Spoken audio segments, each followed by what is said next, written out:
Allan, I welcome you to the floor. It is now yours, and I'm looking forward to hearing something about Dylan. Right, thank you very much, Handel. Thank you very much indeed. Always get a wonderful welcome amongst friends here. I generally don't use the microphone. I think my voice is probably loud enough for all of you. Is that okay? That's good.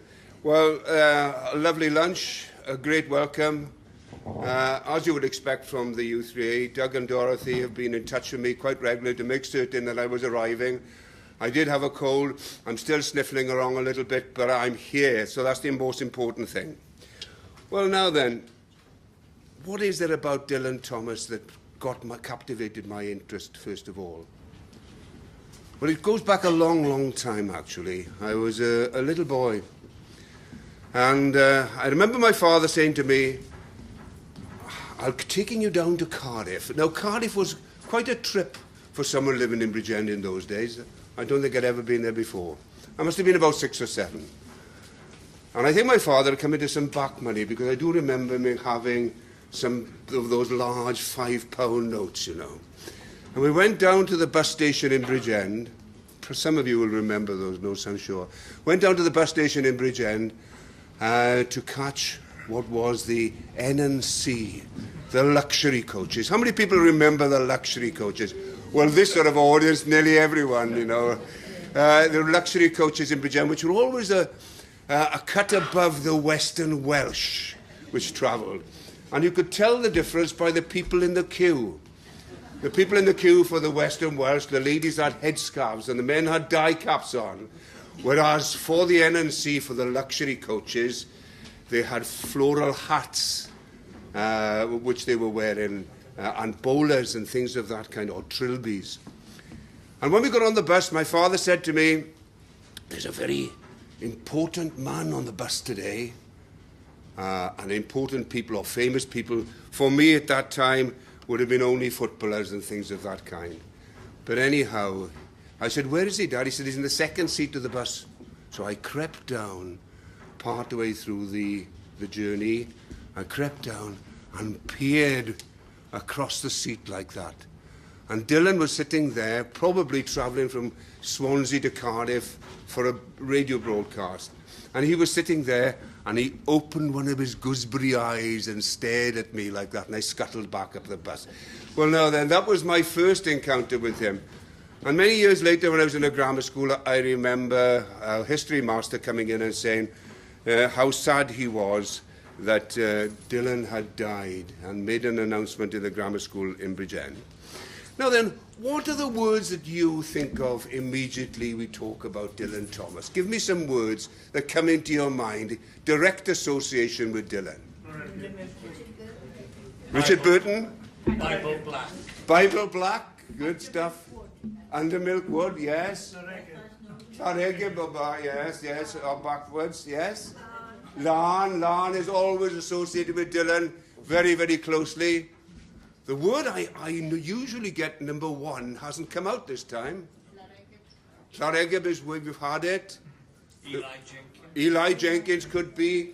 But usually the very first word that comes out is drink. That's usually the first word. Long before I get a word of poetry, anything of that kind, it's drink. I knew that because you just told me. There we are. And indeed, it is his centenary this year, and of course lots of things are happening in his name, in his memory. Lots of things happening. More about that later. I had a group of head teachers here the other day, and I was talking to them about the fact that this high tide, because we use in this place for head teachers training, and the high tide, I said, at some time of the year, they have the Elvis Festival. You would not believe the difference.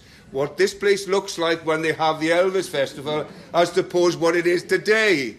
Because they have Elvis lookalikes and there's pandemonium around here, absolute pandemonium. And I was thinking to myself at that stage, wouldn't it be wonderful if we had a sort of Dylan Day? A Dylan Day where instead of having Elvis outfits and things like that in the shops in Porthcawl, they had Dylan masks with fags stuck in the corner and so on, you know. It would be really good, I think.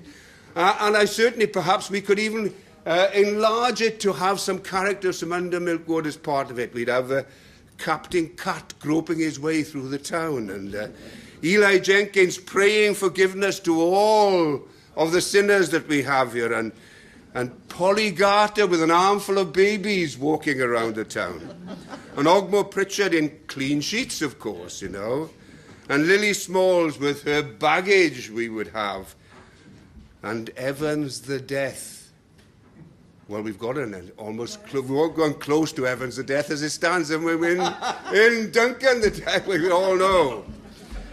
And I'm quite sure we'd have a stack of no good boyos, you know. All of these are characters in Under Milkwood that we know.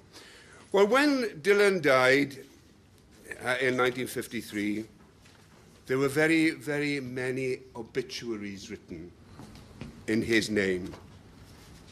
And I've got some here, copies from the Observer. The greatest living poet in the English language. Now, that is some merit, isn't it? You know, greatest living poet. Not everyone would agree with that, but that's what they said.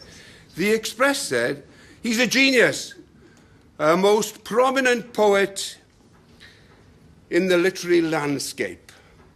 He loved words and saloon bars. And then in the Times, it said, his poetry distills an exquisite, moving quality which defies analysis. A supreme lyric poet. And interestingly, Arthur Miller, Marilyn Monroe's husband, best known perhaps for that, although he was a wonderful playwright, as we know, said that through methodical drinking, he murdered, that's Dylan, murdered a gift stolen from his father. Very interesting point, that one. I'll touch on that later. How did he steal the gift from his father? And it was a very perceptive point that Miller made. Well, Dylan's legacy, we've had thousands of poems, hundreds of poems, and broadcasts which he made. Short stories, books. Many biographies have been constructed as a consequence of him. He's stimulated writing, manuscripts. He's influenced many painters and sculptors, and Dylan Thomas societies have been set up throughout the world. He's an industry which is worth many thousands of pounds, hundreds of thousands of pounds in a year. So he's left some significant mark. And when we have a list of Welsh people, they say, name your top 5, top 10 Welsh people. Almost invariably, Dylan is amongst those top 10 as the most famous Welshman, usually behind someone like Aneurin Bevan or Richard Burton or some other prominent Welsh people. But he's always there, so well known. And well known in Wales, but in some senses even better known in other countries, particularly parts of America. Well, what type of man was Dylan? What type of character was he? Well, he was naturally a charming person, on the positive side. He was gregarious and very warm. He was a much sought-after companion wherever he went. He was a great storyteller and raconteur, wonderful companion person to be with, especially in the saloon bars. And he was a sonorous and cut-glass voice, which was prominent and people loved to listen to. Wonderful voice, speaking voice, and hopefully we'll get an opportunity to hear that bit later. And contrary to many points, he was a very disciplined worker. You can't write poetry when you're drunk. Not like the poetry which is Dylan had constructed. There's no way. You can talk it, though. You can talk it, but you can't write it. You're quite right. But he had flaws in his personality as well, as we will know. His domestic priorities were probably nearly always wrong. He was the court jester, and he always felt that the white ravens would feed him, so he was never a good provider himself. The white ravens would feed him. There aren't any white. Everybody would feed him. When he went into a pub, He expected other people to buy the beer because he was the entertainer, the court jester. He was poor with money.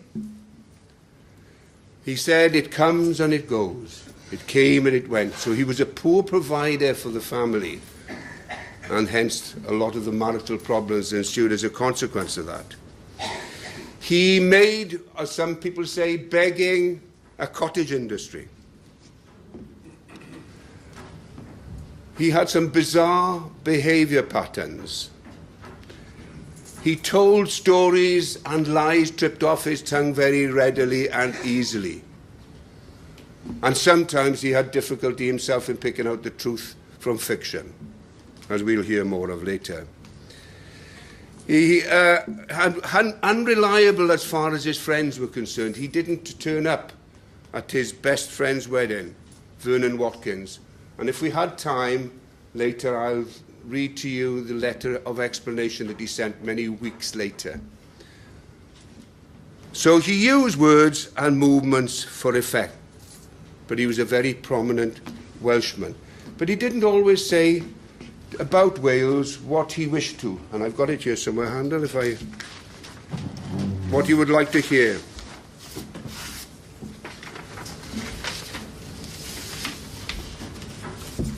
Now, while he was a prominent Welshman, and while he had a great affinity for Wales, and did nearly all his better writing in Wales, this is what he had once said about the Welsh. You can tell he's a Welshman by the lilt in his voice. High little backbiting hypocrites, all gab and whine, black beetles with terror voices and a sense of sin like crippled hump. Places full of sterile morons and vicious dwarves. Old poles of women clacking at you like blousy hens. Self-righteous little humbugs with the hoil. Oh, the mystical Welsh. Do you recognise yourself there? Didn't mean a word. And he didn't mean any of what he said, of course. That's the issue, as Handel just said.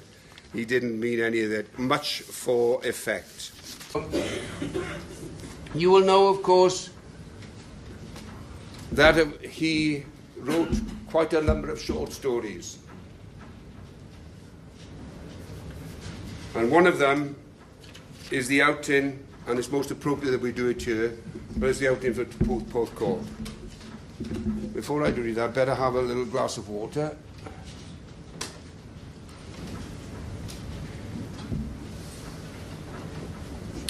And the outing to Porthcawl, as were typical with outings from clubs, men had been saving for quite some time to go on a trip. And chapels, yes. And Porthcawl was a famous place to go, as we know, for Sunday school outings and outings of that kind. So they'd been saving for a while, but it was a men-only trip. But Dylan writes himself into this, more or less, was staying with his uncle, so his uncle had to take him. "Are you bringing a boy?" asked Mr. Benjamin Franklin, as we climbed into the charabanc, and he looked at me with horror. "Boys is nasty," said Mr. Weasley. "He hasn't paid his contributions," Will Sentry said. "No room for boys. Boys get sick on charabancs." "So do you, Enoch Davis," said my uncle. "Well, you might as well bring women." And the way they said it, women were a lot worse than boys. "Well, better than bringing grandfathers." "Well, grandfathers can be nasty too," said Mr. Weasley. "What can we do with him when we stop for refreshments?" "Oh, I'm a grandfather, now I come to think of it," said Mr. Weasley. 26 minutes to opening time," shouted an old man in a Panama hat, not looking at a watch, and they forgot me at once. "Good old Mr. Cadwallader," they cried, and the charabanc started off down the village street. A few cold women stood at their doorways, grimly watching us go. A very small boy waved goodbye and his mother boxed his ears. It was a beautiful August morning.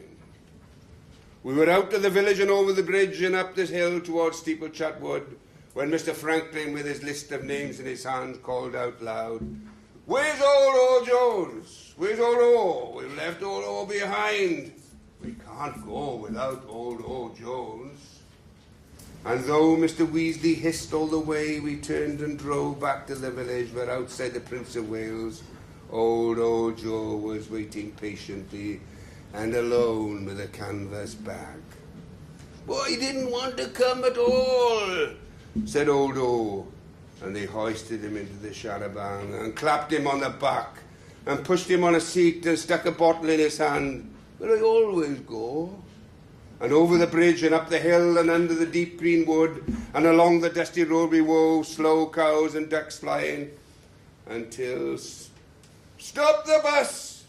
Mr. Weasley cried. "I left my teeth on the mantelpiece."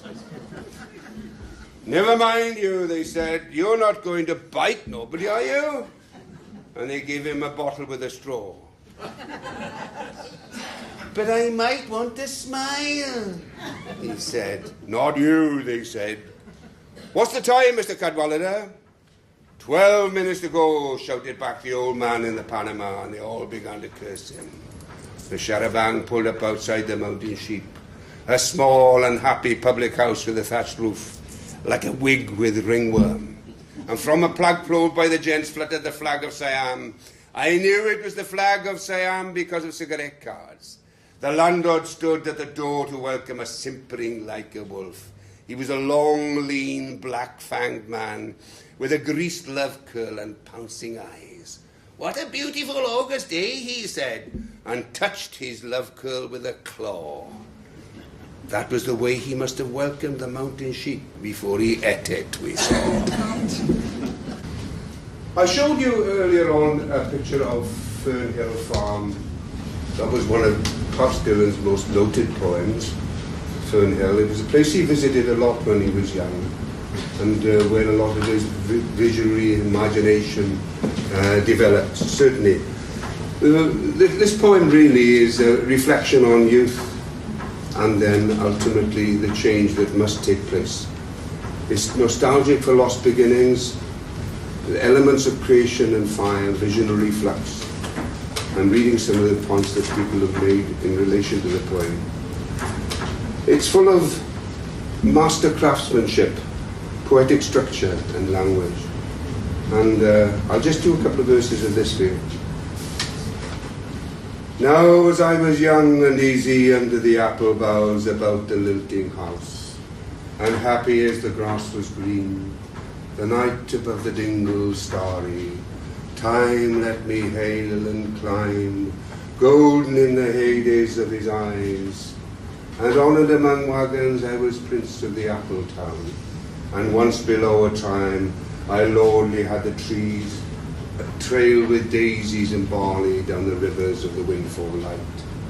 And as I was green and carefree, famous among the barns, about the happy yard and singing as the farm was home, in the sun that is young once only, time let me play and be golden in the mercy of his means.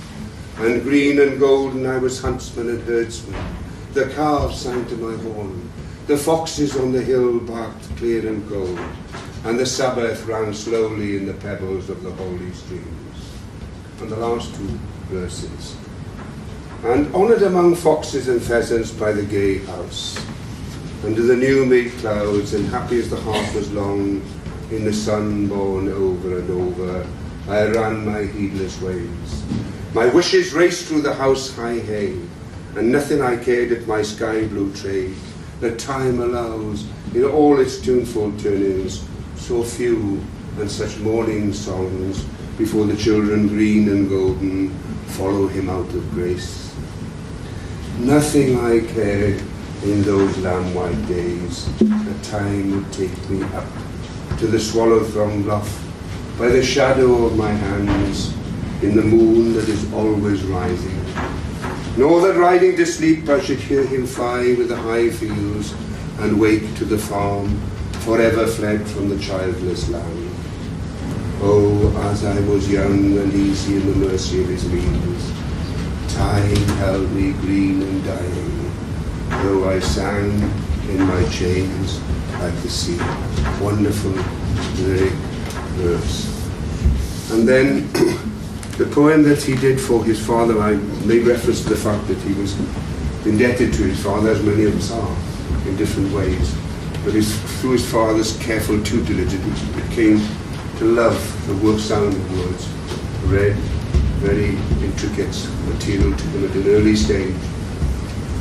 And he loved his father, and when his father died, he said, just before he died, do not go gentle into that good land. Old age should burn and rave at close of day. Rage, rage against the dying of the light. Though wise men at the end know that dark is right, because their words have forked no lightning, they do not go gentle into that good night.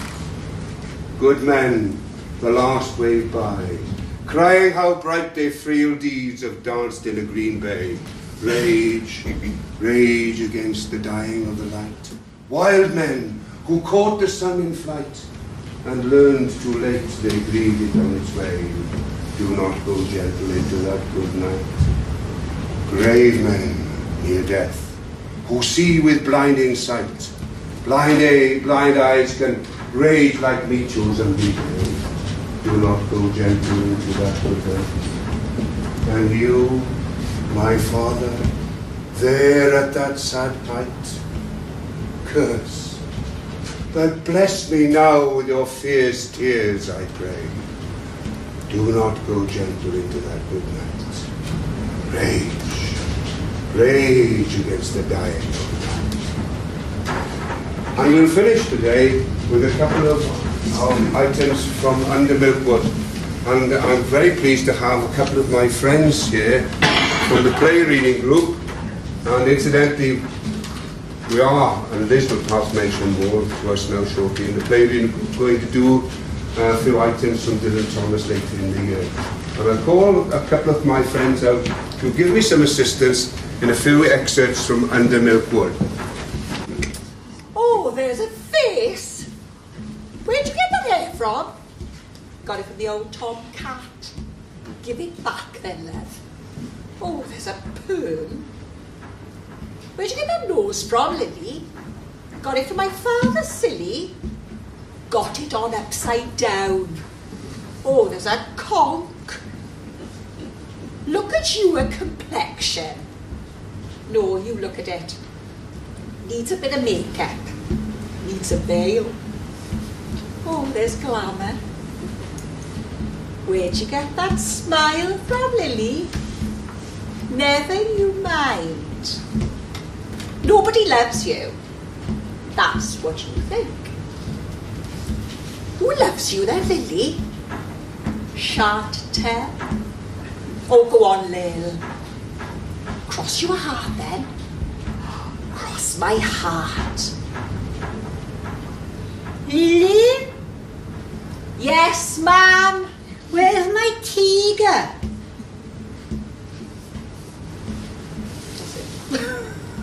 That's that bit. Yeah, okay, that's right.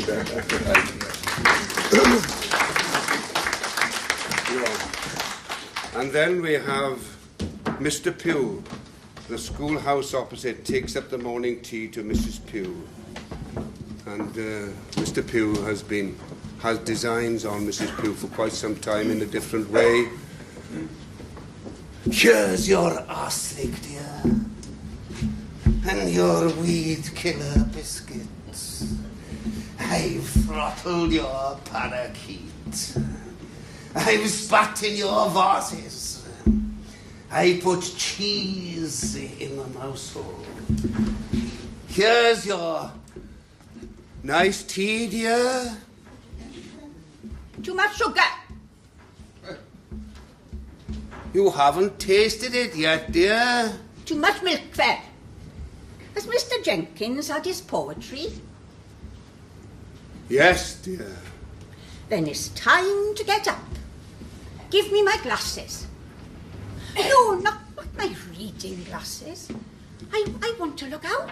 I want to see. Oh, Lily Smalls. She's tucked her dress in her bloomers. Oh, the baggage. And look, PC Artilleries. He's going to arrest Polygarter, mark my words. What for, dear? For having babies.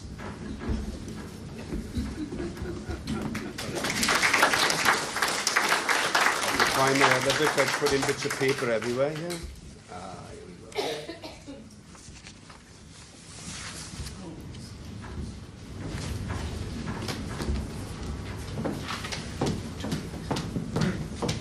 It says, from Bynand Butcher's in Coronation Street, the smell of fried liver sidles out with onions on its breath. And listen, in the dark breakfast room behind the shop, Mr. and Mrs. Bynand, waited upon by their treasure, enjoy between bites their every morning hullabaloo. And Mrs. Bynand slips the grisly bits under the tasseled tablecloth to her fat cat. She likes the liver, Ben. What ought to, Bess? It's her brother's. Oh, do you hear that, Lily? Yes, ma'am. We're eating pussycat. Yes, ma'am. Oh, you can't butcher. It was doctored, mind. What's that got to do with it? Yesterday we had mole. Oh, Lily. Monday otter. Tuesday shrew. Oh, go on, Mrs. Bynand. He's the biggest liar in town. Don't you dare say that about Mr. Bynand. Well, everybody knows it, Mum. Mr. Bynand never tells a lie. Oh, no, Bess. And now I'm going after the corgis with my little cleaver. Oh, Lily.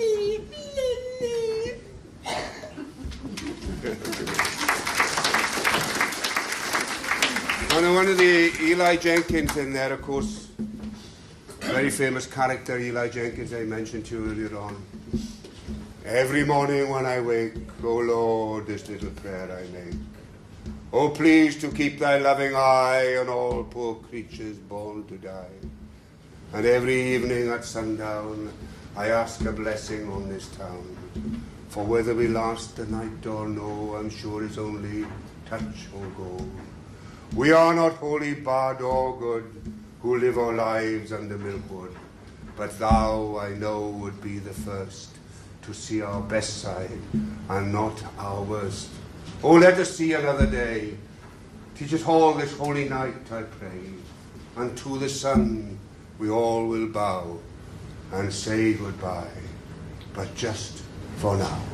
Thank you.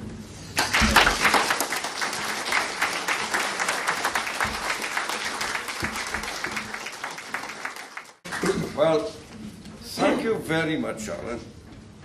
That was an excellent presentation as we celebrate the birth of Dylan Thomas. It was very, very good. And thank you also, the prayer reading, for your little performance, which went out very well with me. Thank you very much.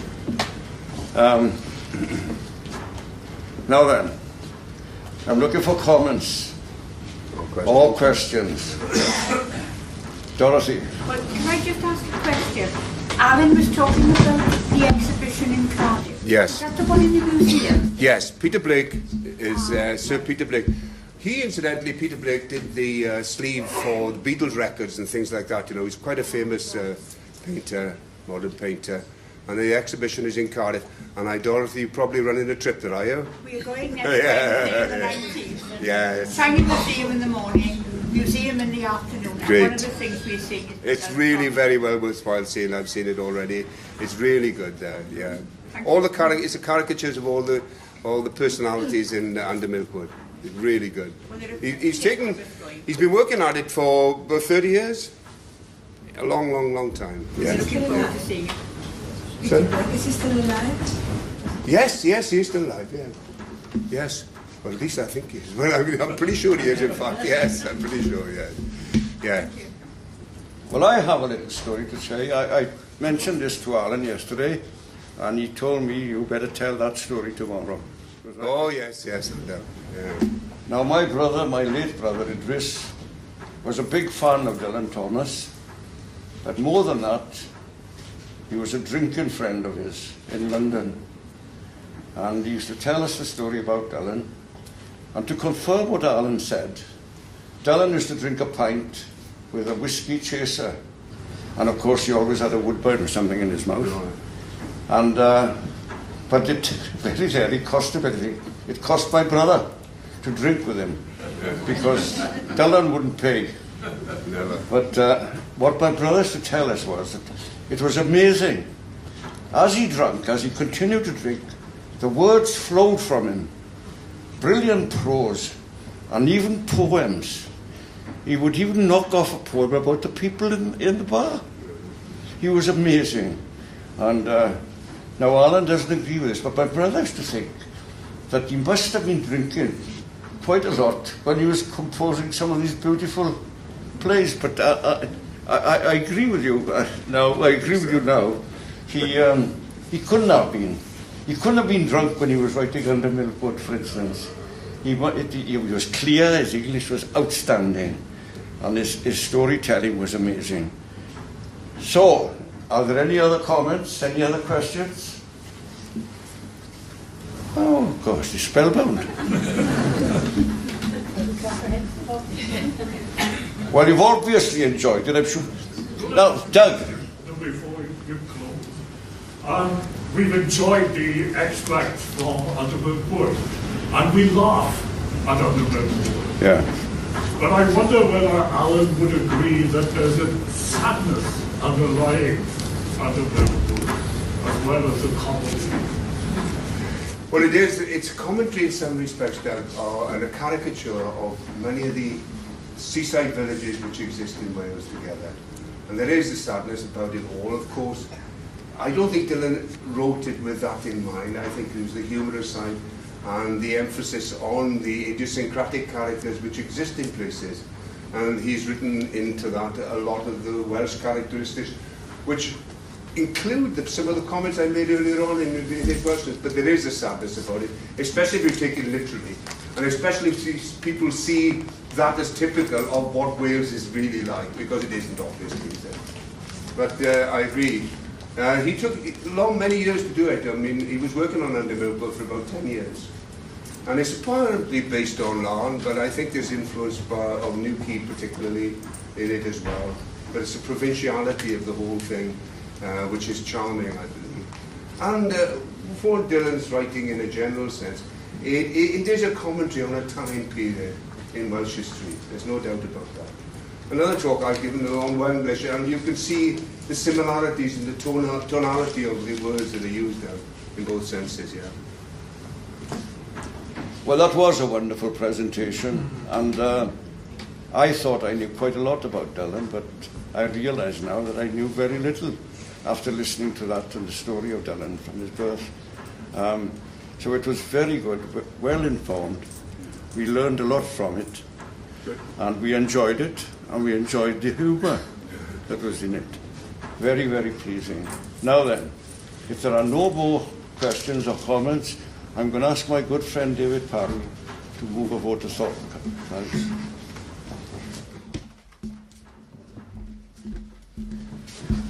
It's my pleasure to propose a vote of thanks to Allan. I've known him for very many years.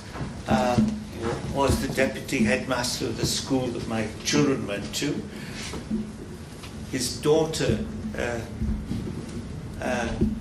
was a predecessor of my wife as organist in our local church. Allan, you're drawn an audience through this appalling weather. Someone has travelled as far away as Sweden to come and speak to you, hear you speak. So I think that in itself reflects our appreciation of what you've done. I'm corrected. From Switzerland. Yes. Trust my wife to correct me. I'll get my own back one day. But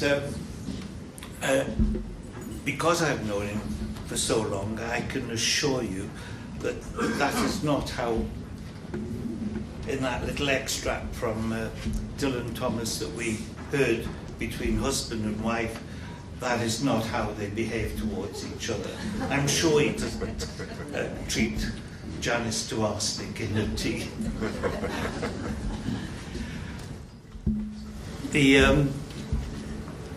The depth of knowledge you've accumulated about Dylan is somewhat remarkable, and I thank you for sharing with us today.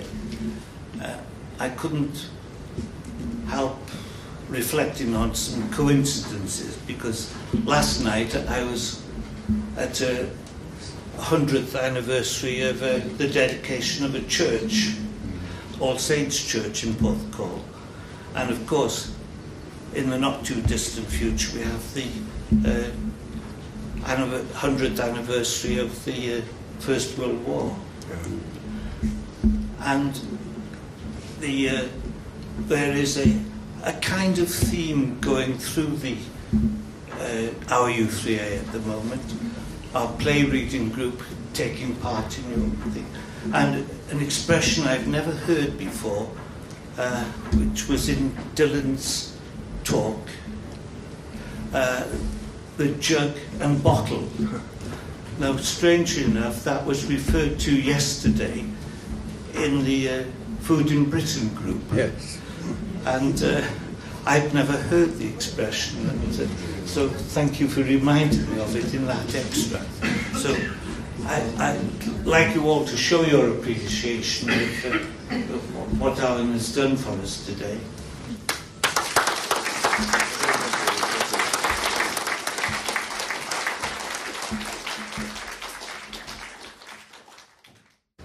So, that brings us to the end of the good afternoon, and I'm sure you don't regret now coming through all that weather to listen to this excellent presentation.